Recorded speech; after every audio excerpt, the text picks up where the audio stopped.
If you emailed me over this weekend, I have not responded to it yet because I did not have power until last night.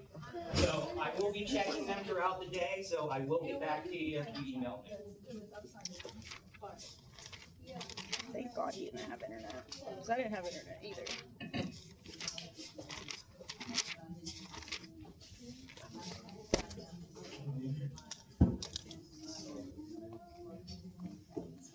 Alright, so we will get started here. So, on this image we've got up here, they want you to identify different anatomical features. Alright, so where would the mediastinum be? Right there in the middle. Yep, right there in the middle. The mediastinum is where the heart sits. Alright, and then this isn't the greatest picture, but this right here is the cardiac notch. What you're actually seeing is the back of the lung there. Oh, actually, there's a better one. Yeah, right there. Here,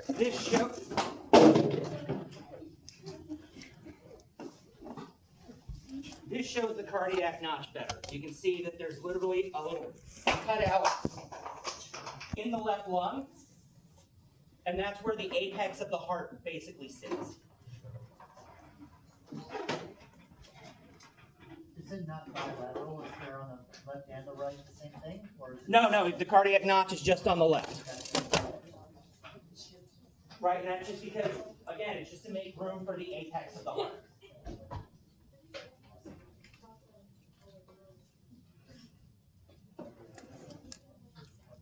All right, and then as we went over in class last week, the lungs are covered in a tissue called the pleura.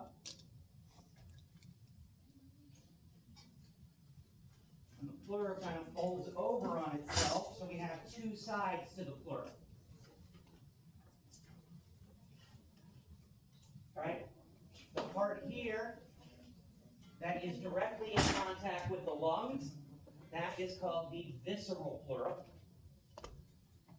And then the other side that is not in contact with the lungs, that is the parietal pleura. Yeah? What type of tissue would be the visceral parietal pleura? It's a fibrous connective tissue. It's a serous membrane. But I don't remember which specific connective tissue it is. All right. You won't be asked that. Okay. But I mean, the visceral and the parietal are going to be the same thing. It's just where they're located. Okay.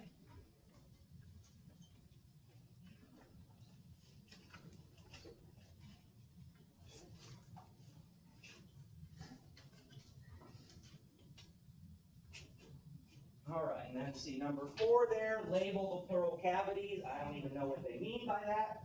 The pleural cavities are just where the lungs basically sit. So if you were to look at just the thoracic cavity, it's kind of like that, basically divided into 3 chambers. The pleural cavities are on either side, the mediastinum's in the middle. Yeah? Isn't there a pleural cavity that has fluid in it, like the heart? Yes. No, so the pleura. Okay. Yeah, so we had that visceral and the parietal level. So the pleural fluid would be found inside of there. Yeah, we just don't concentrate on that much in the lab. All right, but very important, all right, is the diaphragm. The diaphragm is a dome-shaped muscle that basically attaches to the bottom of the lungs.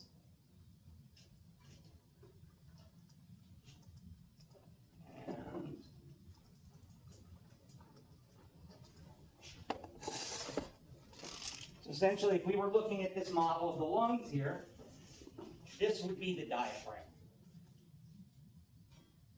This whole dome-shaped muscle down here.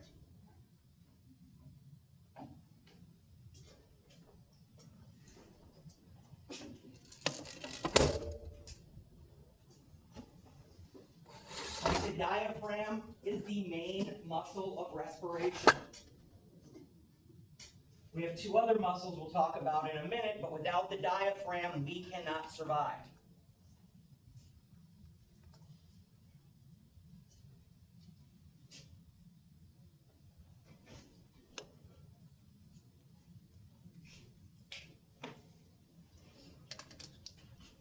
Where was I? About 6. All right, we have the carina. So the carina is found at the inferior portion of the trachea. All right, essentially it's this triangular shaped area where the two bronchi branch off of the trachea from.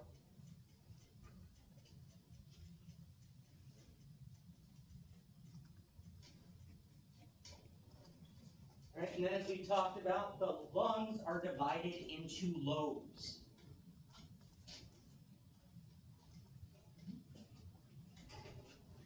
All right, the right lung has 3 lobes. All right, so we have what's known as a superior lobe, a middle lobe, and an inferior lobe. All right, there's the division between the first and second, and there's the second division.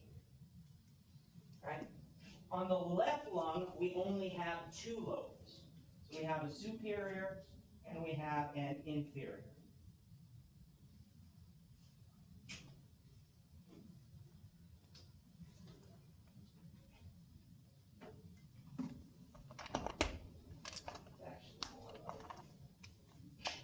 Here. This is actually the line between the lobe. It's not clear on here.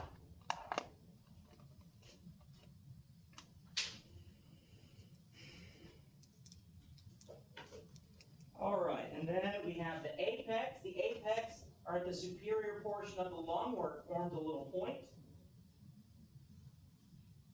And it doesn't mention it on here, but the bottom of the lung where it's kind of relatively flat is called the base.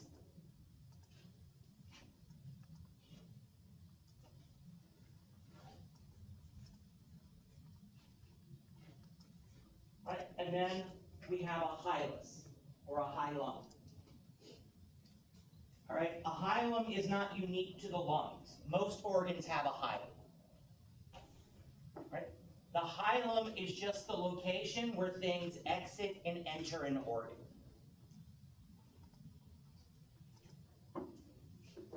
Where did he say the apex was again? On the top, like the wings. All right? Yeah, the pumpy So the hilum would be basically like right here. All right, it's where the bronchi are going into the lungs.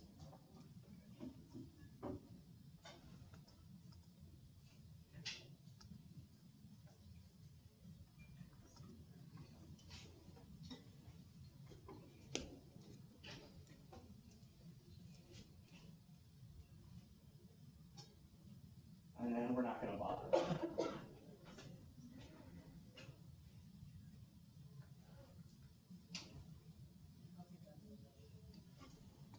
All right, so we mentioned the diaphragm a few minutes ago. All right, so again, this is a big dome-shaped muscle that's found, basically the border of it goes with right along the bottom of the rib cage. And it forms the floor of the thoracic cavity. Right. The other muscles that play a role with respiration are the intercostal muscles. Right. Costal refers to the ribs, and so inter means it's going to be between the ribs.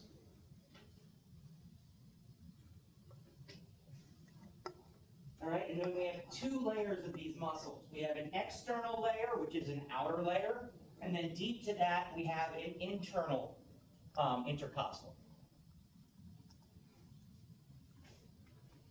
And I don't see any models that would show the intercostal muscles right now.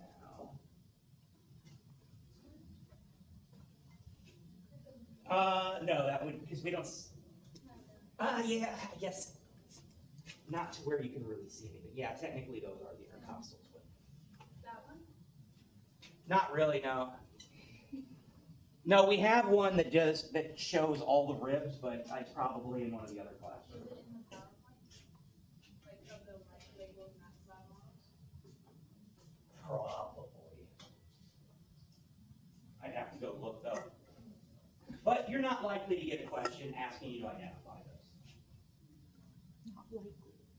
But still possible. Okay, so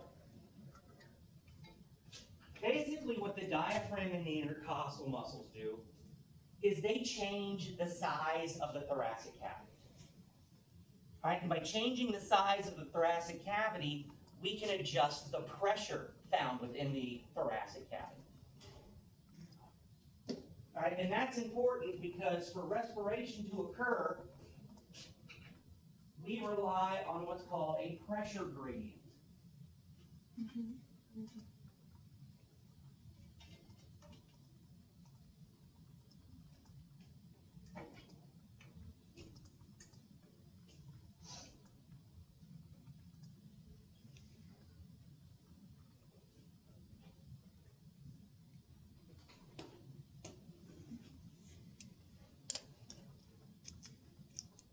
All right. So when we want to inhale air, we need to make our thorax bigger. All right? So how we do that is one, the diaphragm contracts. And what happens is the diaphragm basically will flatten out. All right? So when it goes from that to this, when it flattens out, what's happening is the diaphragm is actually pushing down into my abdominal cavity. All right, so as it lowers itself, it's making the volume of the thoracic cavity larger. All right, so basically it's bigger so I can hold more air in there. All right, volume and pressure are inversely proportional. So if we increase the volume in the chest, we're decreasing the pressure in the chest.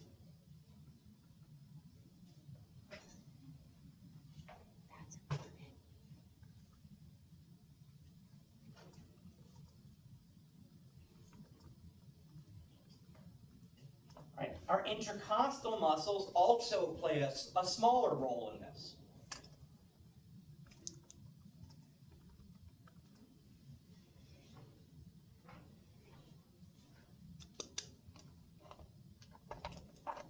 All right, so let's say my fingers are my ribs. The intercostal muscles, when I want to inhale air, they're going to spread the ribs further apart from each other. And they're going to cause the ribs to pull forward, which also opens the volume up in the thorax. I'm struggling a little bit with the inverse relationship between volume and pressure because I'm thinking back to the circulatory system and the greater the volume, the greater the pressure. No, I'm shaking, like the fluid and the greater the no, volume. it's the same thing. Flow equals pressure over resistance. Whether it's airflow, whether it's blood flow. So that's why, because remember, vasodilation leads to decreased blood pressure. Right. Because the blood vessel gets bigger, can hold a greater volume, pressure goes down. When we vasoconstrict, pressure goes up. I'll revisit that. Well, just think about a garden hose. Like, if I put my finger over the opening, I restrict the size of the opening, so I'm making the tube smaller, and pressure goes up. It shoots out with more force. So it's, I'm yes. talking the same thing with volume, though, like volume of, in the case of, Oh, I see what you're saying. No, so I'm talking about the size of the container. You were talking, that's talking about the volume of blood. correct, the volume. So the volume of what's filling the container, those are two different things. So we're just talking about the volume of the container or the size of the container. Gotcha. Not, yeah. I live at Legacy, and one of my boys works there, and they always Yes. get No, you're right, yes. So he just gave me like Gotcha. 24 of them for like free, because they get so many Okay, of them. so- Just like, Our diaphragm contracts, our ribs spread out, so that increases the volume of the thoracic cavity, so pressure goes down. All right? Once the pressure in my chest is lower than air pressure or atmospheric pressure, that creates our pressure gradient because we have two different pressures in two different locations. And air will just automatically flow from the environment into my lungs. Right? And then that whole process happens in reverse when we exhale air. All right, so diaphragm contracts, or excuse me, relaxes. So we go back to this dome position, which means that the diaphragm has moved up into the thoracic cavity. Our ribs get closer together, and the rib cage pulls back in towards the body. So all of that is decreasing the volume inside of my chest, which raises air pressure. When air pressure is high in my chest is higher than atmospheric pressure, air will automatically flow out of my lungs. Because again, it's always going from high pressure, or it flows from high pressure to low pressure.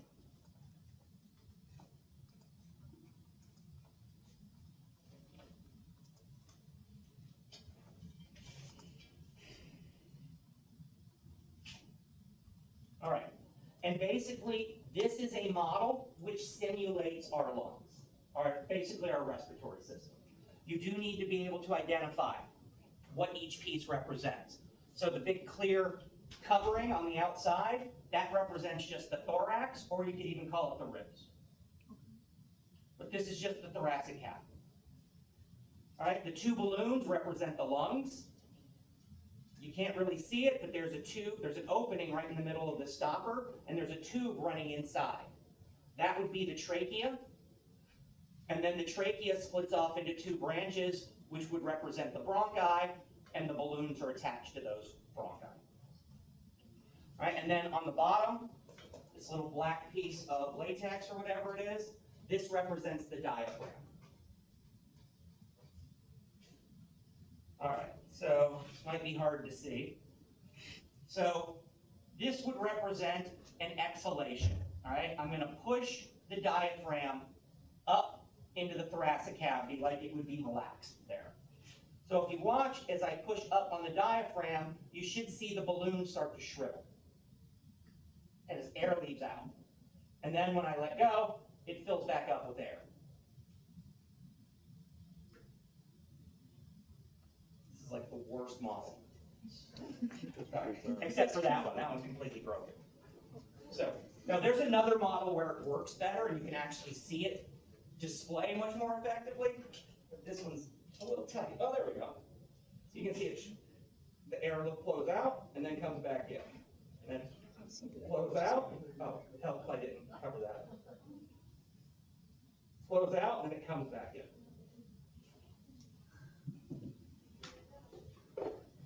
So hopefully on Wednesday we'll actually have an actual pair of lungs out here, like a real pair of lungs, that we can blow air in and out of. You can watch it actually inflate and deflate.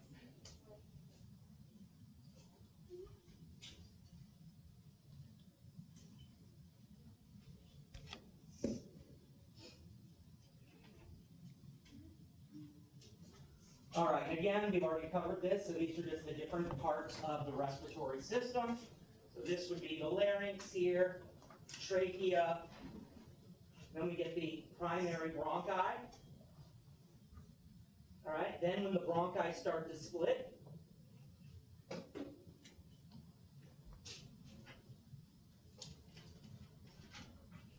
so like right here and right there, that would be the secondary bronchi. And then when it starts to split again, those would be like the tertiary bronchi.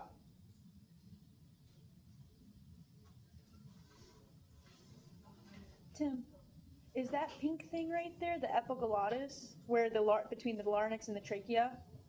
This? No, one above. That thing, yeah. Or is that Those are just muscles that go to the vocal cords. Okay.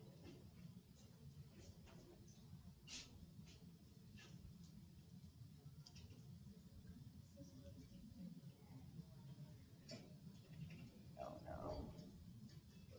All right. So the next thing we're going to look at is the alveoli, which is where gas exchange occurs. All right, so this is a model of the alveoli.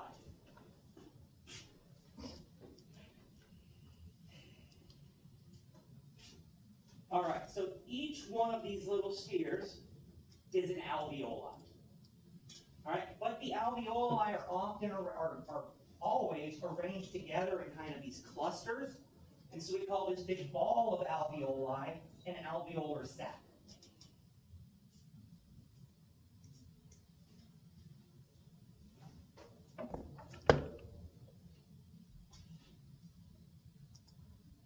All right, and then we can see here that covering the surface of the alveoli, we have lots and lots of capillaries and blood vessels.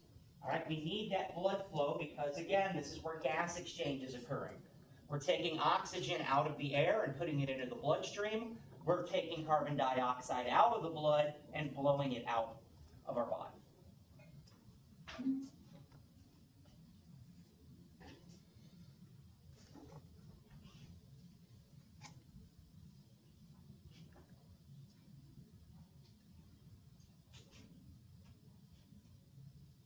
All right, so we have two different types of cells that make up our alveoli, called type 1 and type 2.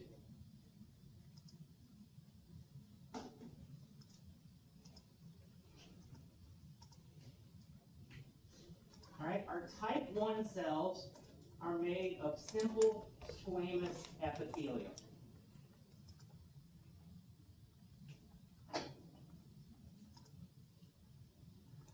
And the majority of the cells in an alveoli are type 1 cells. All right?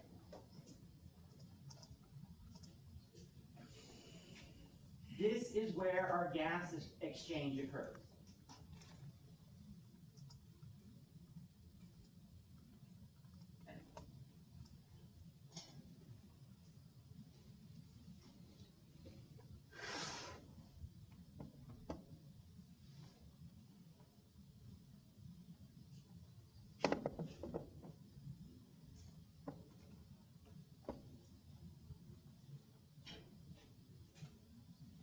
Our type 2 cells are made up of simple cuboidal epithelium.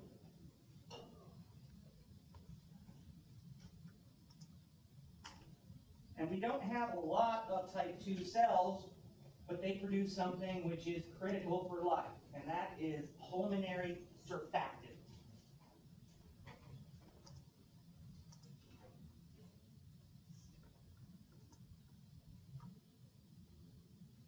Yeah. Is that stuff that's like the lubricant? Yes.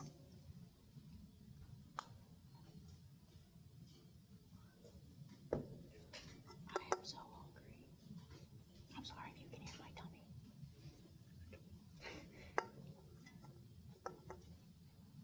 All right, so pulmonary surfactant in our alveoli essentially acts as a lubricant.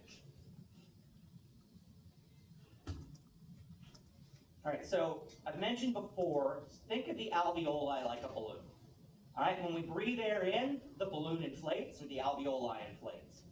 All right, and just like a balloon, the walls of the alveoli are extremely elastic. All right, so when the alveoli get stretched past a certain point, it will rebound like you take a rubber band and you let go. All right, the walls of the alveoli will basically collapse. All right, and that's good because that helps force air out of the alveoli. It helps us with exhale. All right, without surfactant, every time the alveoli collapse to blow air out, the walls of the alveoli would stick together due to friction. All right, and they wouldn't be able to reinflate, or we would have a hard time making them reinflate. All right, so the pulmonary surfactant is what allows it to constantly expand and deflate and inflate and deflate. All right, and it keeps the layers from sticking together.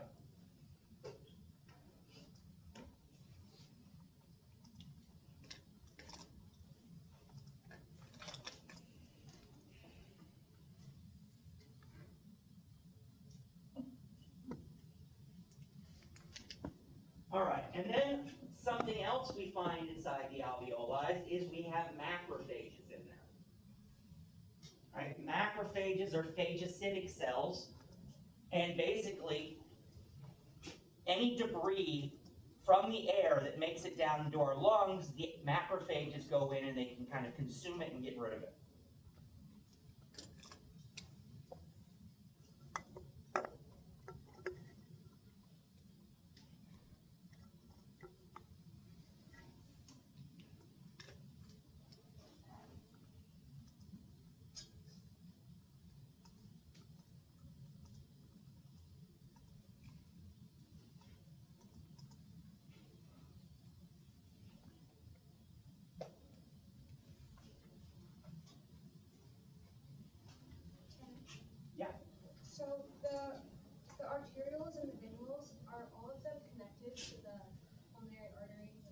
They come off of the pulmonary arteries and the pulmonary veins.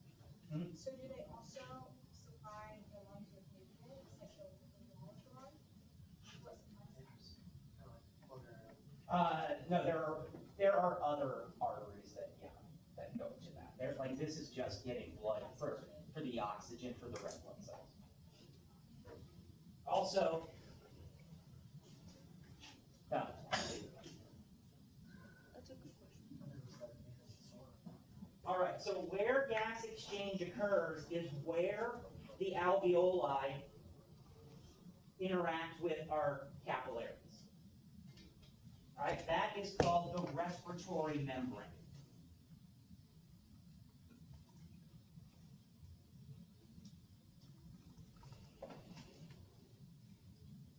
Which luckily we don't have any models of, so not real likely to get a picture of that, but it's something you still should understand. All right, so the respiratory membrane consists of the simple squamous epithelium in our alveoli and a layer of simple squamous epithelium in the capillary. All right, and then there's basically a little adhesive layer called a basement membrane that just holds the two together.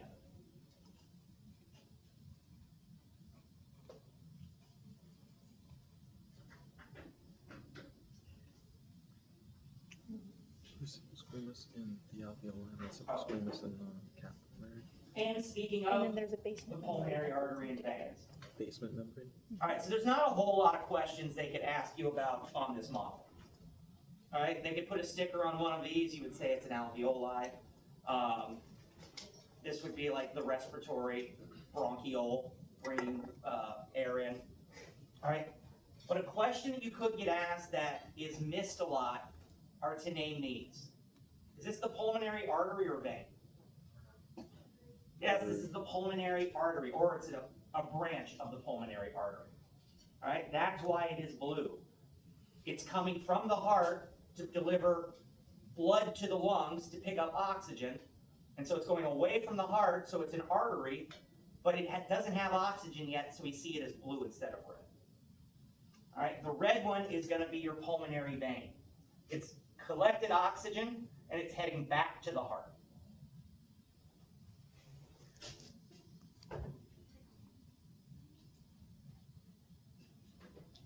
But yeah, a lot of times people just see blue and they automatically put vein. If they see red, they automatically put artery. Can you show me again which part is the respiratory bronchiole? Oh, it would. It's hard to see. It would be like right here. Well, you can see the whole thing there, but it'd be the part at the very end here. Or like that, actually. So this would technically be the terminal bronchiole, and then it goes into the respiratory bronchiole. What? No. This is microscopic inside of the lungs. That's the alveoli. So this would be at the end of the bronchial tree.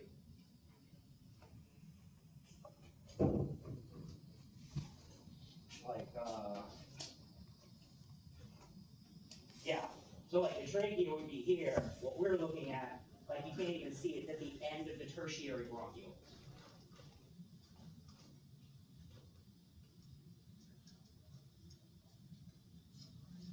All right, and then one last thing I want to go through before we look at the histology. All right, so we want to look at the different types of epithelial tissue that we find as we move through the respiratory tract.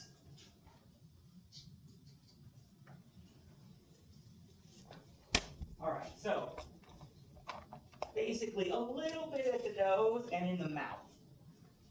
So at the vestibule of the nose, that's essentially where our nostrils are, and inside the oral cavity, we have non-keratinized, stratified squamous epithelium.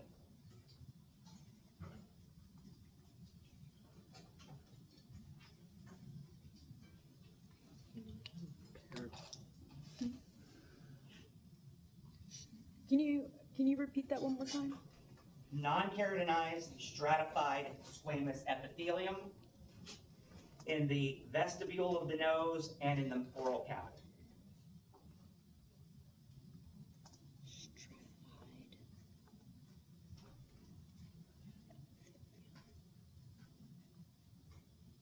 Squamous.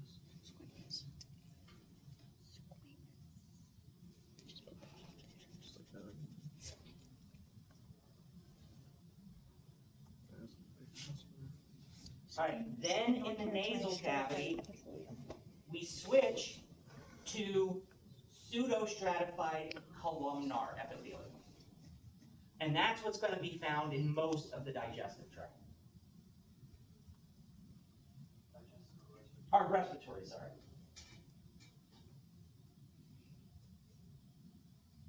I just gave a digestive lecture in my last class. It's still stuck in my brain, I guess.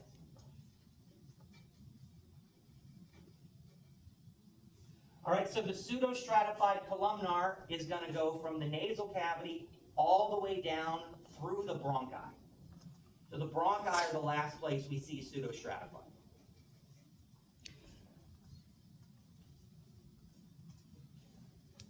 From the trachea?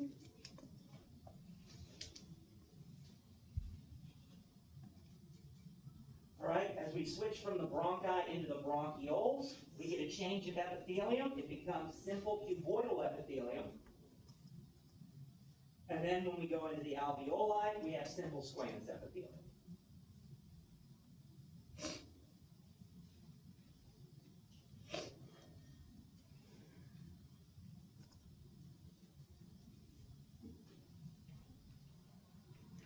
Wait.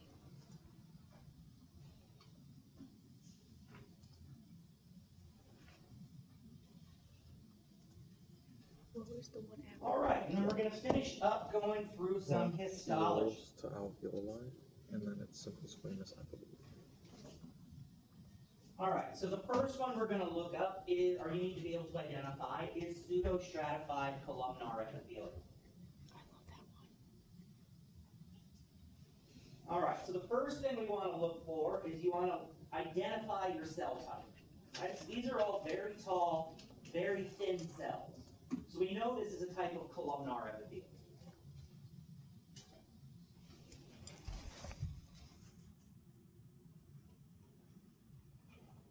All right, then we want to determine whether it's a simple or a stratified epithelium. All right? So I look at this and I see multiple layers of nuclei at different levels. All right, so that leads me to believe it's stratified. But as I told you earlier in the semester, you will never get stratified columnar in this class. All right, so if you see columnar cells and they appear to be stratified, it has to be pseudostratified.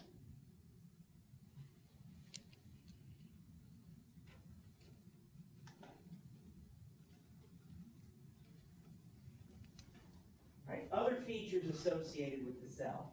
So inside of the cell, we see these little pale areas. Right, those pale areas are goblet cells. And the goblet cells secrete a mucus which sits on top of the surface of the cells. This white area here is just mucus sitting on top of the cells.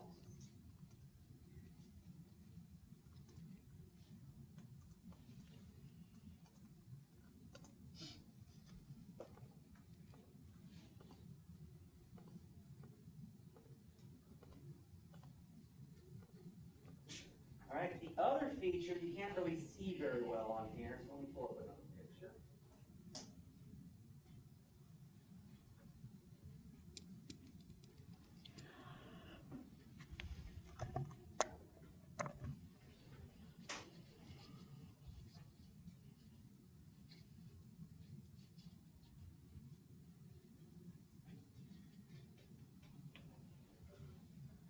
All right, the other feature that we see at the surface of the cell are cilia. Cilia are these little hair-like cells that stick up off the surface. Yeah. Are they cilia only going to be on the pseudostratified, or can there be on? No, you can see them on other cells, All right. but they're commonly found in pseudostratified. Okay. All right, and these little hair-like cells, they all beat in unison to move things across the surface of the cell. All right?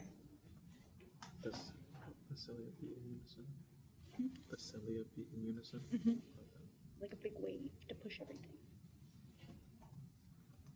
All right, you just can't see the cilia very well in this picture because of the mucus is kind of covering it up. So Yeah. will it always be under that mucus layer? Or they'll be together. Okay. Because what to do is the cilia beat to move the mucus out of the respiratory system. Because the mucus traps debris in the air, and then we get rid of that.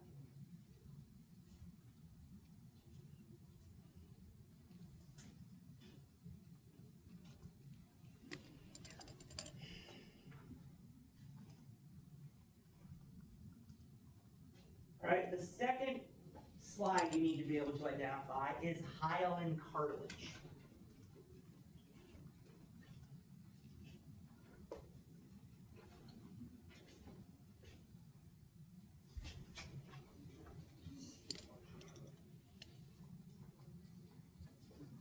All right, so we learned last week that the trachea is covered in about 15 to 20 C-shaped rings of hyaline cartilage. All right, and the hyaline cartilage is important because it keeps the trachea open whenever we inspire air. All right, without the cartilage there, when we breathe in, the trachea would just collapse on itself. So the trachea, the cartilage allows air to continue flowing in at all times. It always keeps the trachea open.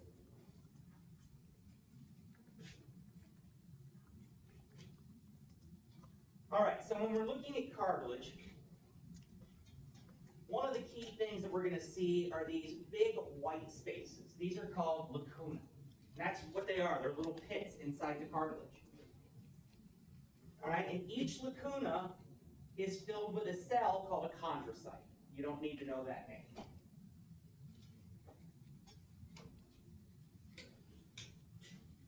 And then the dark little dot is the nuclei of that chondrocyte. Right? So these lacuna with cells inside of it, to me anyway, they always remind me of owl eyes. So whenever I see a slide that has a lot of owl eyes looking at me, I know it has to be some type of cartilage. All cartilage has those cells.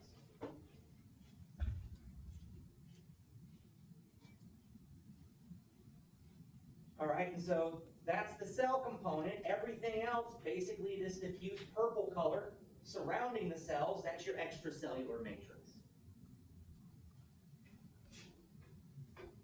All right, so the easiest way to identify that this is hyaline cartilage is remember that in the extracellular matrix of our tissues, most tissues have a lot of fibers. All right, and hyaline cartilage has a lot of collagen fibers in the extracellular matrix. But the collagen fibers in hyaline cartilage are extremely thin, fine, very, very fine. So you can't actually see any of the fibers in here. So let me pull up a different type of cartilage so you can compare.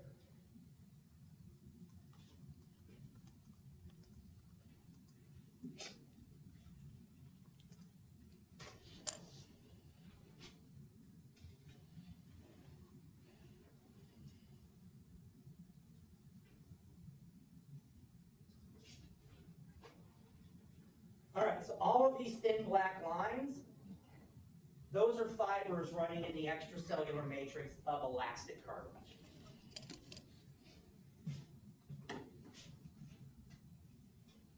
All right, hyaline cartilage is the only cartilage where you cannot see any fibers. So if you see the owl eyes and no fibers, this has to be hyaline cartilage.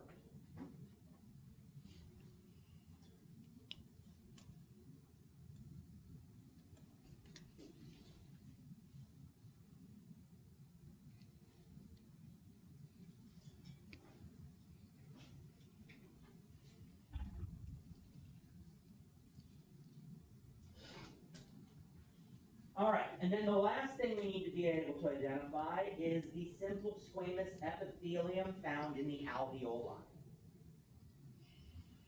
All right, all of these thin lines of cells, this is simple squamous epithelium. All right, all of these are forming various alveoli. All right, this is usually a fairly easy one to identify. It has a pretty distinctive look. The only thing you could possibly confuse this with would be, I would say, adipose tissue. Fatty tissue.